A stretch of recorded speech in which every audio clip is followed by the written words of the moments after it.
नमस्कार, मैं रवीश कुमार। धूप, कपूर, फूल, अगरबत्ती हो तो प्राइम टाइम देखते समय जला लीजिए। हवन कुंड से आती सुगंध के साथ हम जीन्स और जीन की बात करने जा रहे हैं। यह कोई सामान्य चर्चा नहीं है। आपका ध्यान विषय वस्तु पर केंद्रित रहे, इसलिए वातावरण का निर्माण आवश्यक है। हमारी संस्कृति पर जीन्स का आक्रमण हो चुका है। फटी हुई जीन्स भी हमारे संस्कारों को घायल कर रही है। यह कैसा कपड़ा है जो खुद कटा छटा होकर घायल अवस्था में भी संस्कारों के भारतीय समुच्चय को मूर्छित कर रहा है। कलयुग में हम जितना कलयुग से नहीं डरते, उतना जीन्स युग से डरने लगे।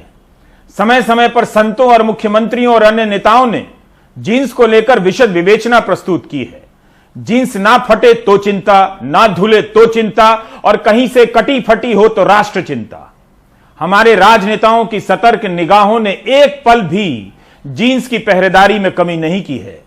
जब जीन्स पूरी होती है तब उभार से संकट में आ जाते हैं, जब जीन्स अधूरी होती है तब उघाड़ से संकट में आ जाते हैं।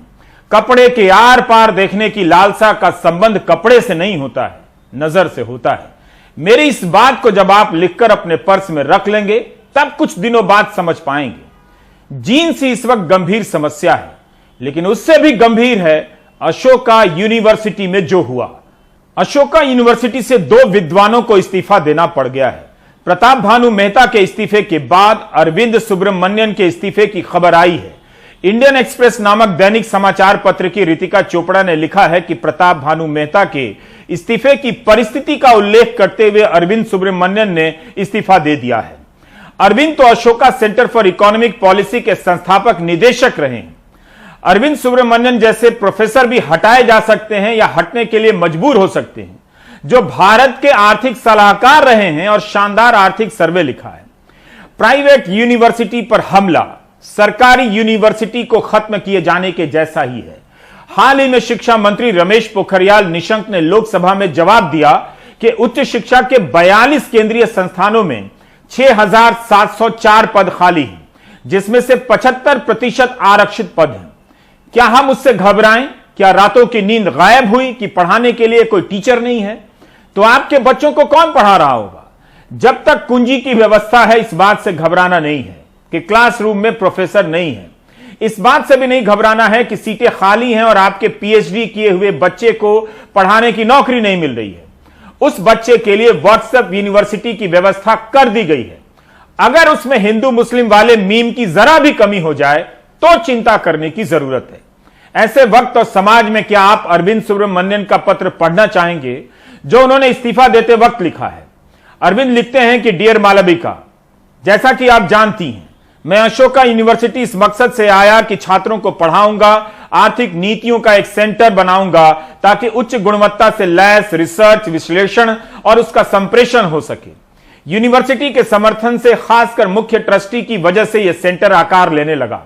कार्यक्रम होने लगे, रिसर्च प्रोजेक्ट लॉन्च हुए, प्रतिभाशाली शोधार्थी की टीम बनी और संसाधन भी जुटने लगे। इस महामारी के कारण जो सीमाएं हैं, उसमें इससे ज्यादा क्या उम्मीद कर सकता था?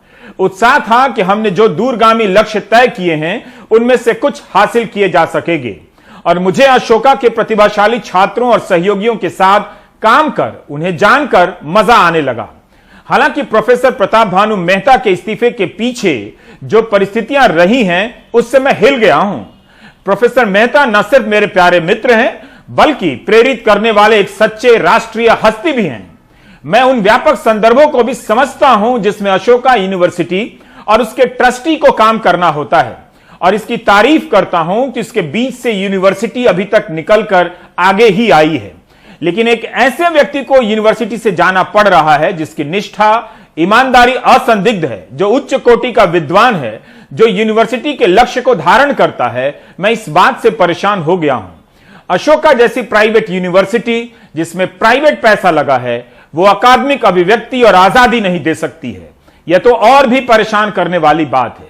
इन सब के अलावा अब तो यह भी एक खुला प्रश्न है कि यूनिवर्सिटी अपने मकसद को हासिल करने के लिए कितनी प्रतिबद्ध है। इस वजह से भी मेरे लिए अशोका में बने रहना मुश्किल है। इसलिए बेहद अफसोस और व्यथित मन से मैं अपना इस्तीफा लिख रहा हूं, जो इस अकादमिक वर्ष के बाद प्रभावी होगा। मैं आपको और यूनिवर्सिटी को शुभकामनाएं देता हूं। यूनिवर्सिटी के प्रतिभाशाली छात्रों को भी शुभकामनाएं देता हूं। आपका अरविंद। एक अच्छी यूनिवर्सिटी की हालत यह कर दी गई है जिसके प्रांगण में लिखने बोलने के माहौल का ऐसा हाल होने जा रहा है। अगर यही हाल रहा तो फिर प्राइवेट यूनिवर्सिटी की भी हालत वही होगी जो सरकारी की हो चुकी है। इस खतरे को भांपते हुए अच्छी बात यह है कि अशोका यूनिवर्सिटी की फैकल्टी और छात्रों ने भी चुप्पी नहीं बरती है। उन्होंने यूनिवर्सिटी को पत्र लिखा है, यह बड़ी बात है। सरकारी और सुरक्षित यूनिवर्सिटी के ज्यादातर फैकल्टी चुप हो जाते हैं या चाटुकारिता में लग गए हैं। वहीं एक प्राइवेट यूनिवर्सिटी की फैकल्टी और छात्रों का समूह अपने आवाज को बुलंद कर रहा है, यूनिवर्सिटी को पत्र लिख रहा है। प्रोफेसर मालविका सरकार, vice chancellor, Ashish Dhawan, chairman board of trustee, Ashoka university. Faculty लिखती है कि 16 मार्च को प्रताप भानु मेहता के इस्तीफे ने यूनिवर्सिटी की फैकल्टी को गहरी चिंता में डाल दिया है। यह सिर्फ एक सम्मानित और प्रशंसित सहयोगी के जाने का दुख भर नहीं है, बल्कि उनका जाना अकादमिक स्वतंत्रता और आंतरिक प्रक्रियाओं के प्रति यूनिवर्सिटी की प्रतिबद्धता को लेकर भी सवाल खड़े करता है। मीडिया रिपोर्ट से लगता है कि प्रताप भानु मेहता के इस्तीफे का संबंध पब्लिक इंटेलेक्चुअल के रूप में उनकी भूमिका और सरकार की आलोचना से है। हम इस हालात को लेकर बहुत ज्यादा बेचैन हैं।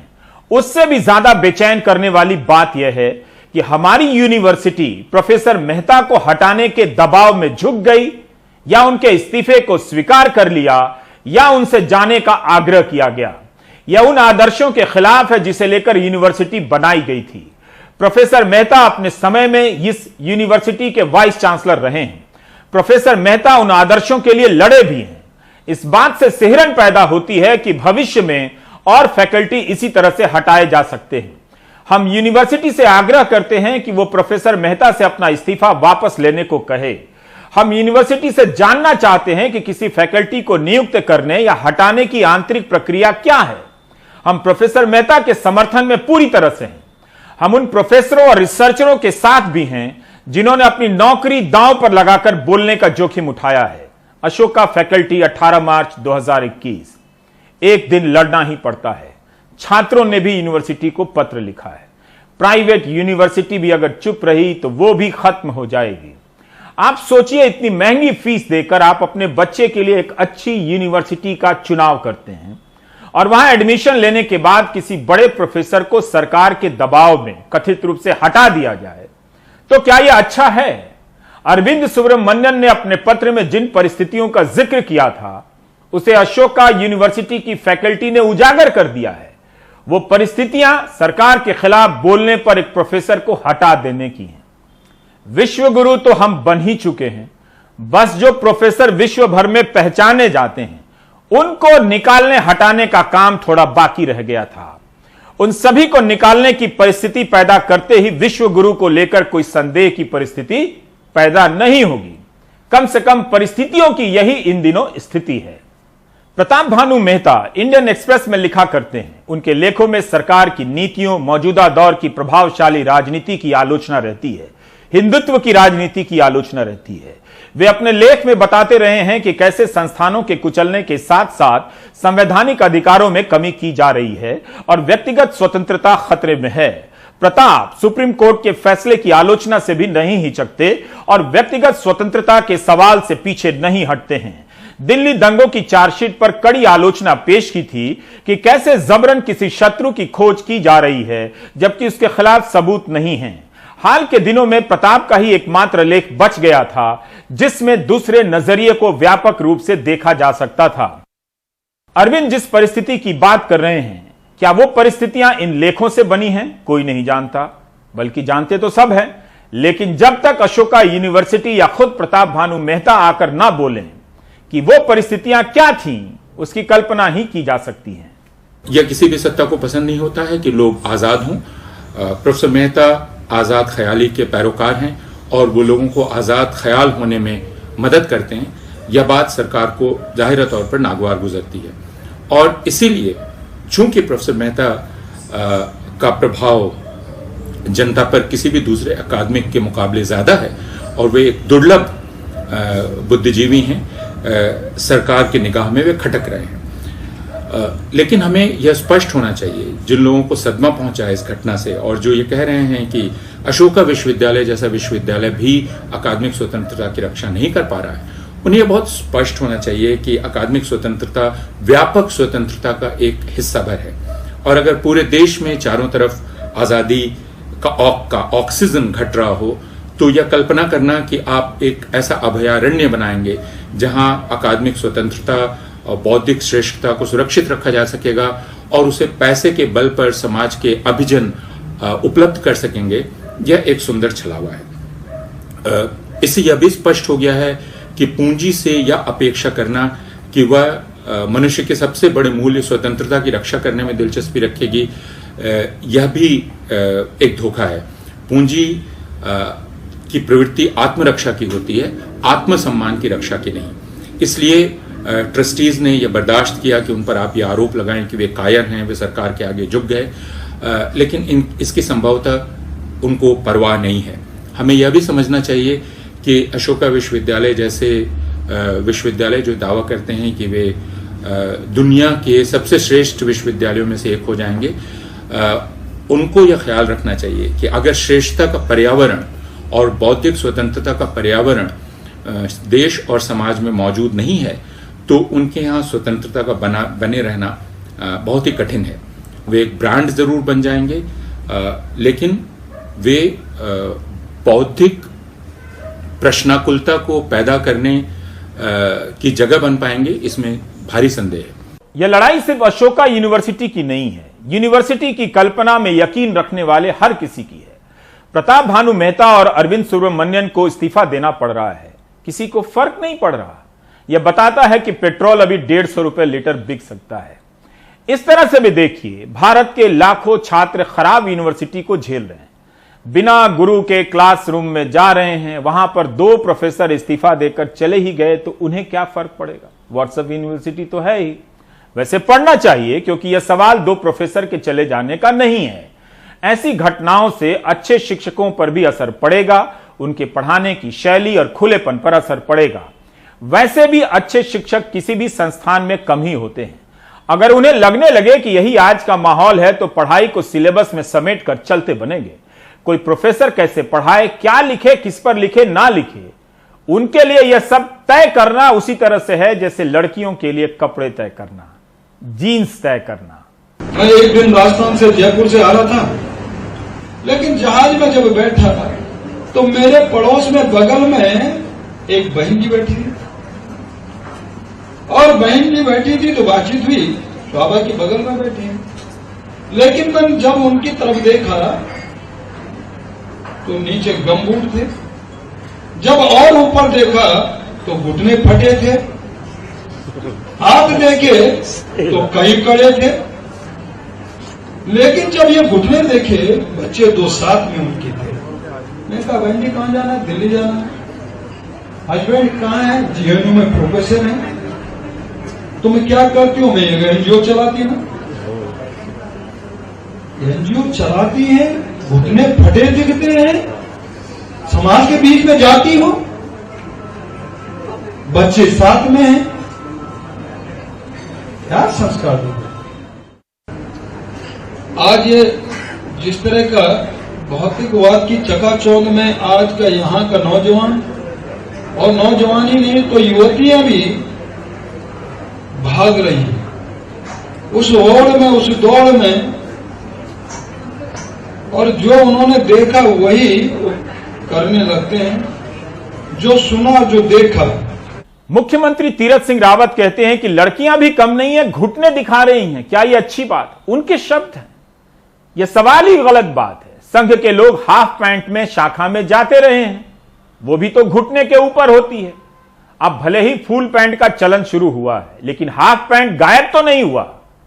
ऐसा भी तो नहीं है किसका घुटना दिख सकता है और किसका नहीं, इसका फैसला घुटने के हिसाब से नहीं होना चाहिए, दिमाग से और नजर से होनी चाहिए।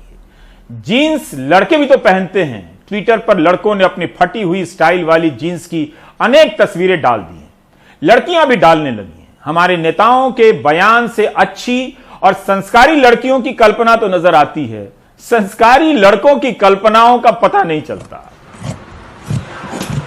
तीरथ सिंह रावत के बयान में एक और बात है, वे जीन्स पहनने वाली लड़कियों की तुलना एनजीओ सेक्टर की महिलाओं से करते हैं। पहाड़ों में या कहीं भी बहुत से सैलानी जीन्स पहनकर आते हैं, आती भी हैं, उनके जीन्स पहनने का उदाहरण नहीं दिया, एनजीओ सेक्टर की महिलाओं के कपड़े की बात की। अब आपको समझना है कि हमला जीन्स पर हो रहा है या एनजीओ पर हो रहा है। आप जानते हैं कि एनजीओ सेक्टर का अपना रोल रहा है, उसके रोल से बहुतों को दिक्कत है, इसलिए फंड बंद करने के बाद अब उनके कपड़ों पर नजर है।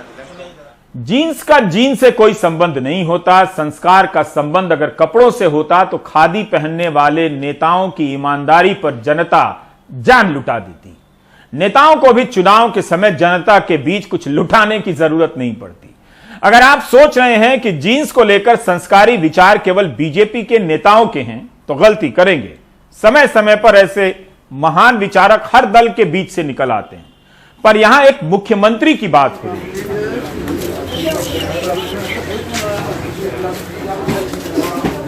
इस मंडी में जगह जगह टंगी जीन्स को क्या मालूम कि मुख्यमंत्री की निगाह कुछ और है। वो तो बस दीवार पर टंगी है किसी खरीदार के इंतजार में। कपड़े से पतलून बनने और बनने के बाद बिकने की प्रक्रिया में इस जीन्स के कारण कितने हजार लोग रोजगार पाते। महामारी के दौर में खरीदार भले ही कम नजर आ रहे हैं, मगर हर दुकान में फटी हुई जीन्स की भरमार। जो कपड़ा फटा हुआ है उससे क्या घबराना। ऐसा नहीं है कि कैंची ली और काट छाट कर फटी हुई जीन्स बना दी।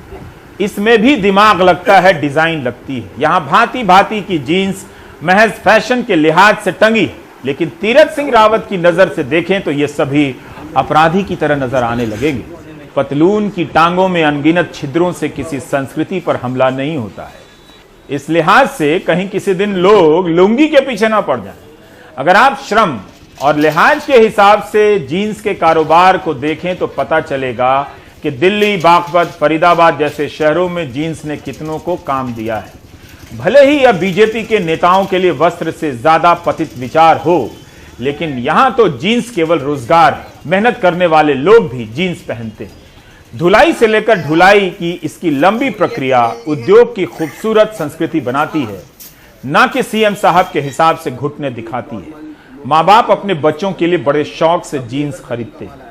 भारत की कंपनियां डेनिम का निर्यात करती हैं। अरविंद मिल्स का नाम इसी वजह से है।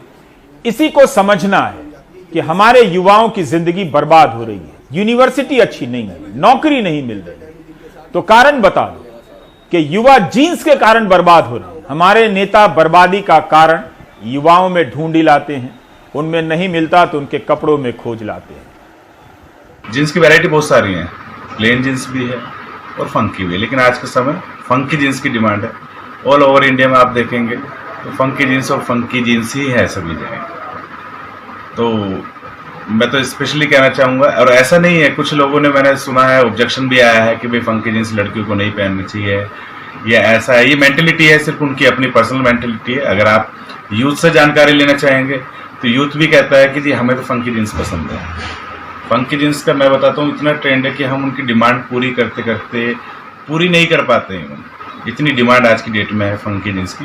ये भी डबल बेल्ट में माल है, हैवी निटेड का फैब्रिक है, बेसिक में माल आएगा विद डैमेजिंग। ये कौन कौन पहन लेता है? कॉलेज वाले पहनते भी है? ये सब कॉलेज में और अपना जितने भी नॉर्मल लोग पहनते हैं उसमें सब चल जाता है। ये इसके अंदर ही ब्रांड वगैरह बन जाती है हमारी। आप देखो कितना, आप इसको हाथ लगा के देखो फैब्रिक को, कितना बेस्ट फैब्रिक है, कितनी सारी वेरायटी है। ये सारी वेरायटी और रोज अपडेट होता है आइटम हमारे पास। ये हमारे पास है स्टोन वर्क, ये स्टोन वर्क है, इधर डैमेजिंग आ गया है, इधर पैच वर्क आ गया है, इधर वाइट आ गया है, वाइट के साथ ब्लैक भी है। सब आप जो कहोगे आपको यहाँ पे वो मिल जाएगा। उत्तराखंड की लड़कियां इस बयान से कितनी खुश होंगी वही बता सकती हैं। आप देखेंगे लड़के घुटनों तक के कपड़े पहन के या किसी भी हालत में सड़कों पे घूमे, उनसे कोई कुछ नहीं कहता, लेकिन लड़कियों को रिप्ड जीन्स तक पहनने में सीधे उनके कैरेक्टर पे उंगलियां उठाई जाती हैं। आपको दिक्कत क्या है लड़कियों के रिप्ड जीन्स पहनने से? दिक्कत यह है कि जो पुरुष हैं उनकी आंखें हैं। आपको समाज में या लड़कों को एजुकेट करने की जगह कि आप किसी औरत का रिस्पेक्ट करिए, ये करने की जगह आप उसे उल्टा ऑब्जेक्टिफाई कर रहे हैं। हम इससे तो हमने बहुत ज्यादा बेहतर हम उम्मीद रखते हैं अपने पॉलिटिकल लीडर्स से, और आशा करते हैं कि वो ये समझें कि कौन क्या पहन रहा है उसके कैरेक्टर्स या उसके मॉरल्स को डिफाइन नहीं करता है। आपकी युवा पीढ़ी, आपकी लड़कियां आपके देश का नाम रोशन कर रही हैं हर फील्ड में, चाहे आप क्रिकेट देख लीजिए, आप बैडमिंटन देख लीजिए, आप इंजीनियर्स देख लीजिए, डॉक्टर्स देख लीजिए, हर फील्ड में लड़कियां कहीं भी लड़कों से किसी भी फील्ड में कम नहीं है। लेकिन फिर भी आज भी उन्हें उनके कपड़ों के लिए ऑब्जेक्टिफाई किया जाता है कि वो क्यों ना पहने, क्यों उनकी पसंद नापसंद के ऊपर अभी भी उंगलियां उठाई जाती हैं। मैं बस यही बोलना चाहूंगी कि अपने लीडर्स से कि आपको तो युवा पीढ़ी को और प्रेरित करना चाहिए कि वो आगे बढ़े, अपने देश का नाम रोशन करें, ना कि सिर्फ उनके कपड़ों के लिए उन्हें ऑब्जेक्टिफाई करा जाए। यौन हिंसा यानी लड़कियों के साथ छेड़खानी से लेकर बलात्कार, मारपीट जैसी अनेक प्रकार की घटनाओं का दोष लड़कियों पर मढ़ने की आदत रही है। एक बार डेनिम जींस ही इस यौन हिंसा के खिलाफ लड़ाई का प्रतीक बन गई, भारत में नहीं बल्कि कहीं और। 1992 में इटली में एक 18 साल की लड़की के साथ 45 साल के उसके ड्राइविंग कोच ने बलात्कार किया। कोच को जेल हुई, मगर कुछ सालों बाद उसके वकीलों ने दलील दी कि यह रेप नहीं था, लड़की की सहमति थी। कोर्ट ने सजा पलट दी कि जिसने जीन्स पहनी हो उसकी मदद के बगैर जीन्स उतारी नहीं जा सकती, इसलिए लड़की ने हामी भरी होगी, बलात्कार का केस नहीं हो सकता। ऐसा ही एक केस इटली में ही 1960 के दशक में आया था, जब इसी दलील के चलते बलात्कार के केस को खत्म कर दिया गया। 1999 के इस फैसले के बाद इटली की महिला सांसदों ने जीन्स पहनी और संसद के बाहर प्रदर्शन किया। उनके पोस्टरों पर लिखा था jeans the alibi for rape. उन्होंने कहा कि हम तब तक जीन्स पहनेंगी जब तक यह फैसला वापस नहीं होगा। यह प्रदर्शन अमेरिका और अन्य देशों में भी हुआ। इटली की महिला सांसदों ने कम से कम जीन्स पहनकर एक स्टैंड लिया और कहा कि जब तक उस बलात्कारी को दोष मुक्त करने का फैसला वापस नहीं होगा वे संसद में जीन्स पहनेंगी। डेनिम डे की जरूरत भारत में भी है, बल्कि आज ट्विटर पर बहुत सारे लोग एक प्रकार से डेनिम डे ही मना रहे हैं। डेनिम जींस की तरह तरह की तस्वीरें डाल रहे हैं। आपको यकीन ना हो तो denimdayinfo.org जाकर डेनिम डे की वेबसाइट पर देखिए। इस पर लिखा है कि 24 अप्रैल 2019 के डेनिम दिवस के दिन 1 करोड़ से अधिक लोगों ने जीन्स पहनी। यौन हिंसा को रोकने और जागरूकता फैलाने के लिए यह सबसे पुराना और अकेला अभियान है अपनी तरह का, इतिहास में अपनी तरह का। डेनिम डे के दिन सांसदों, विधायकों, अधिकारियों, छात्रों, आम नागरिकों से कहा जाता है कि वे जीन्स पहनकर आएं और यौन हिंसा को लेकर फैले हुए भ्रमों के खिलाफ प्रदर्शन में शामिल हों। पूरी दुनिया में यौन हिंसा का बचाव इन तर्कों से किया जाता रहा है कि पीड़िता ने कपड़े क्या पहने थे। अपराध के कारण अपराधी में नहीं, पीड़िता में खोजा जाता है। डाकुओं के लिए कभी नहीं कहा जाता कि बैंक में रुपए क्यों रखे थे, लेकिन लड़कियों के लिए कहा जाता है कि कपड़े ऐसे क्यों पहने थे। जीन्स को लेकर दुनिया भर में शोध हुए हैं और हो रहे हैं। 19वीं सदी में अमेरिका में खेतों, खदानों में काम करने वाले मजदूरों के लिए जीन्स का चलन शुरू हुआ। जाहिर है काम करते करते जीन्स फट जाया करती होगी और फटी हुई जीन्स फैशन का हिस्सा बन जाया करती होगी। यह किताब हो सके तो पढ़िएगा, मैंने अभी नहीं पढ़ी है, लेकिन यूनिवर्सिटी कॉलेज लंदन में पढ़ाने वाले एंथ्रोपोलॉजिस्ट डैनियल मिलर ने लिखी है, blue jeans the art of the ordinary. इस किताब की काफी चर्चा है। डैनियल मिलर का कहना है कि कपड़ों में जीन्स जितना कुछ भी पर्सनल नहीं है, जीन्स शरीर का हिस्सा बन जाती है। डैनियल मिलर ने इस किताब में जीन्स को लेकर सामाजिक संबंधों, जीवन, फैशन, एक सामान्य जन के संघर्ष की दास्तान को दर्ज किया है। भारत में भी इस तरह का अध्ययन किसी ने किया होगा या किया जाना चाहिए कि जीन्स पहनने वाला किस तरह के सामाजिक मानसिक द्वंद्व से गुजरता है। आप भी बताइए, जरूरत के लिए पहनता तो है मगर सामाजिक तौर पर सहज होता है क्या? रिश्तेदारों के घर जाता है या शादी ब्याह के रिश्ते में लड़की जीन्स पहनकर जाती है। इसका कारण मुख्यमंत्री तीरथ रावत जैसी सोच है या कुछ और? हम आज बात करेंगे ऋत्विका मिश्रा से, जो फैशन, पहनावे और वेशभूषा के इतिहास पर शोध करती हैं। Ritvika centre for studies in social sciences Calcutta में टेक्सटाइल के इतिहास पर काम कर रही हैं और विजुअल स्टडीज की रिसर्चर हैं। ऋत्विका, हमारा पहला सवाल यही है जो हमारे उत्तराखंड के मुख्यमंत्री ने जीन्स को लेकर कहा है, कटी फटी जीन्स को लेकर कहा है, लेकिन फिर भी हम मानकर चलते हैं कि ऐसा कहने वाले, सोचने वाले तीरथ सिंह रावत अकेले तो नहीं हैं। बहुत से लोग और नेता जब ये बयान देते हैं तो ये समझते हैं कि बहुत से घरों में ये बात पसंद की जाएगी कि हाँ, लड़कियों पे लगाम लगाना ज़रूरी है, उनके कपड़ों पर बोलकर कोई गलत नहीं किया। ऐसा समाज है, ये हमें स्वीकार करना चाहिए। लेकिन फिर भी आप अपने रिसर्च के एक्सपीरियंस से, अपने अनुभव से, ऐसे समाज से अगर आपको संवाद करना हो तो कैसे बात करेंगे आप? देखिए, हमें इस बारे में अगर बात करना है तो फंडामेंटल्स में जाना चाहिए, सोचना चाहिए कि कपड़े होते हैं किस लिए। और अगर हम हिस्ट्री में देखें तो हर टाइम कपड़ों का, पोशाक का, फैशन का, ड्रेस का एवोल्यूशन हुआ है कोई एक कारण के वजह से। आज जो हमें शालीन लगता है, कुछ हजारों साल पहले वही स्टैंडर्ड था, नॉर्म था। इंडिया के बारे में अगर हम बात करें तो यहाँ एक ट्रॉपिकल कंट्री है, यहाँ गर्मी होती है, लोग बाहर काम करते थे। ब्लाउज जो पहनते हैं, पेटीकोट पहनते हैं, आज हम साड़ी पहनते हैं। ब्लाउज पेटीकोट यहाँ के औरत नहीं पहनते थे उतना। अगर आप मूर्तियां देखे, स्कल्पचर्स देखे, they are mostly bare breasted, jewellery थे। क्यों पहनते, उसका एक लॉजिकल कारण था। एवोल्यूशन होता है, मॉरलिटी चेंज होती है, इन्फ्लुएंसेस आते हैं। ब्रिटिशर्स आए तो उनका एक बहुत ज्यादा इन्फ्लुएंस अभी जो है कॉलोनियल इन्फ्लुएंसेस, कॉलोनियल मॉरलिटी के हिसाब से हम अभी भी चल रहे हैं। 19th सेंचुरी में टैगोर फैमिली की ज्ञानदा नंदिनी जो थी, वो एक बार एक क्लब में जा रहे थे, यूरोपियन क्लब में, एंड ब्लाउज पहना नहीं था हमारे यहाँ पे। सो साड़ी को उन्होंने सिर्फ साड़ी पहनी थी रैप करके, और उनको नहीं अंदर जाने दिया गया क्योंकि वो उस जमाने के हिसाब से, मोरालिटी के हिसाब से वो अच्छा नहीं था। वो कोड ऑफ कॉन्डक्ट फॉलो नहीं कर रही थी। उन्होंने कुछ बदलाव लाए फैशन में, इन्फ्लुएंसेस को लेकर, जिसके हिसाब से आज हम साड़ी पहनते हैं, ब्लाउज पहनते हैं, पेटीकोट पहनते हैं। तो ये जो हम मॉडर्न कहते हैं, ट्रेडिशन कहते हैं, इसका जो डेफिनेशन है ये क्या है, हमें सोचना चाहिए। क्या किसी एक पोशाक को ये डिफाइन कर देना कि ये मॉडर्न है, ये शालीन है, ये राइट है या नहीं।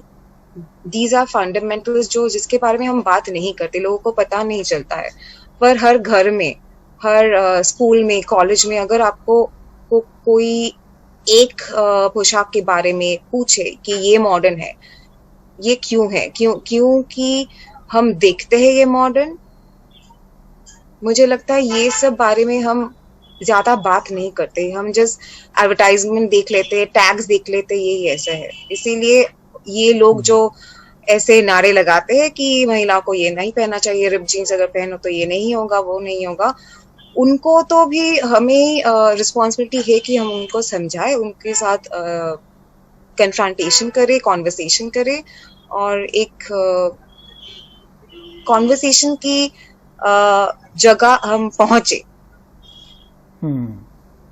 बात ठीक है। एक सवाल और है कि हमने अभी डेनिम डे की बात की कि कैसे यौन हिंसा के खिलाफ जो डेनिम है वो एक विरोध का प्रतीक बन जाती है कि लोग यौन हिंसा के खिलाफ लड़ रहे हैं तो डेनिम पहन रहे हैं। यहाँ कहा जा रहा है कि आप डेनिम पहन रहे हैं तो यौन हिंसा को आप आमंत्रित कर रहे हैं, आप ही कसूरवार हैं, और इसी के खिलाफ वो कपड़ा एक प्रतीक बनता है। कई जगह हम देखते हैं कि लोग कपड़े उतार देते हैं प्रदर्शन करने के लिए, अपनी बात को पहचान रखने के लिए। तो मैं थोड़ा इस संदर्भ में जानना चाहता हूं कि कैसे कपड़ा, मतलब अलग अलग कुछ उदाहरण दे सकें कि प्रोटेस्ट का सिंबल बनता है और हमारे नजरिए को, जो समाज का जो कन्फर्म व्यू है, उसको चैलेंज करता है। जी हाँ, इसके बारे में बहुत सारे, लाइक डेनिम डे आज अगला महीना अप्रैल है, एंड वही सेक्सुअल असॉल्ट के अवेयरनेस के महीने हिसाब से सेलिब्रेट करते हैं, हम अवेयर पालते हैं। तो वो डेनिम डे के हिसाब से मुझे एक और इंसिडेंट और प्रोटेस्ट जो था 1960s में, कि पहले डेनिम जो symbol as a protest kind of came out from the African American community से, क्योंकि अफ्रीकन अमेरिकन कम्युनिटी में जो लेबर सेक्शन थे वो ज्यादातर वो डेनिम्स ओवरऑल्स पहनते थे, काम करते थे माइंस में एज लेबरर। तो सिविल राइट्स के बाद में ये मूवमेंट चालू हुआ कि डेनिम को एक कह सके कि लो काइंड ऑफ स्टैंडर्ड फैशन या गारमेंट जैसे दिखाया जाता था। तो मेन, विमेन, महिलाएं, पुरुष, सभी कोई वो डेनिम को कॉन्शियसली पहनने लगे बाहर कि सोसाइटी के बाहर जब वो जा रहे थे नॉर्मल काम में, दफ्तर में, क्योंकि उनका वही चाह थी कि वो डेनिम को सिर्फ एक मजदूर ऑप्रेस्ड टाइम या जमाने का रिमाइंडर हिसाब से ना देखे। वो एक इट वाज नॉट, वो एक कोई एक दिन का प्रोटेस्ट नहीं था, पर वो एक कॉन्शियस डिसीजन था पूरा कम्युनिटी के हिसाब से कि वो डेनिम को जैसे दिखाया जाता है, जैसे लोग देखते हैं व्हाइट सुप्रीमेसिस्ट क्लास और रूलिंग क्लास जैसे देखते हैं, उसको नकारने के लिए। और इस बारे में मैं एक और बात कहना चाहती हूँ कि डेनिम पैंट्स, पोशाक जो भी है हम महिलाएं पहनते हैं, पर्सनली मुझे ये भी लगता है कि हम महिलाओं के कपड़ों, डेनिम, व्हाटएवर सभी को फंक्शनल नहीं देखते हैं। हम जो जीन्स पहनते हैं, हम जो डेनिम पहनते हैं, यहाँ पे जो पॉकेट्स होते हैं, पॉकेट्स महिलाओं के कपड़े में नहीं होता है, क्योंकि महिलाएं काम नहीं करती थी पहले, और नहीं किसी ने भी सोचा था कि उनको भी फोन्स रखना होगा, कीज रखना होगा। आज भी मशहूर जो कंपनियां हैं, 4,000, 5,000, 10,000 की शायद डेनिम्स या ड्रेसेस बिक रहे हैं, पर उनका पॉकेट्स अगर आप देखेंगे तो बहुत ही छोटा है, आप अपना पूरा हाथ भी नहीं डाल सकते उन पे। तो हमें शायद इन बारों में भी बात करना है कि महिलाओं की जो पोशाक है वो भी एक पॉलिटिक्स है, उसके बारे में भी एड्रेस करना चाहिए हमें। और जैसी तीरथ सिंह रावत जैसे एक नहीं कई है, हमारे घर में है, बाहर है, ऑफिस में है, कॉलीग सभी है, बिल्कुल उनको भी कन्फ्रंट करना चाहिए, कॉन्वर्सेशन करना चाहिए, उनके साथ बताना चाहिए और फंडामेंटल्स पे जाना चाहिए कि जो हम जो ट्रेडिशन, मॉडर्न ऐसा जो लेबल हम लगा देते हैं वैसा नहीं है। और मेरा काबिलियत किसी काम पे भी, मैं घर पे रहूं, मैं ऑफिस में जाऊं, मैं गार्डनिंग करूं, उसके साथ मेरी पोशाक से मैं क्या पहनूं ना पहनूं उसका कोई जोग संजोग नहीं है। मेरी काबिलियत है, मेरी जो काम है उसके साथ वो जो मैं कर रही हूँ।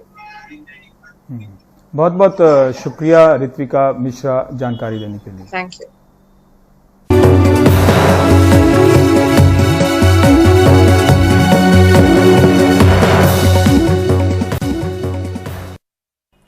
आज भारतीय जीवन बीमा के 1.25 लाख कर्मचारियों ने हड़ताल की।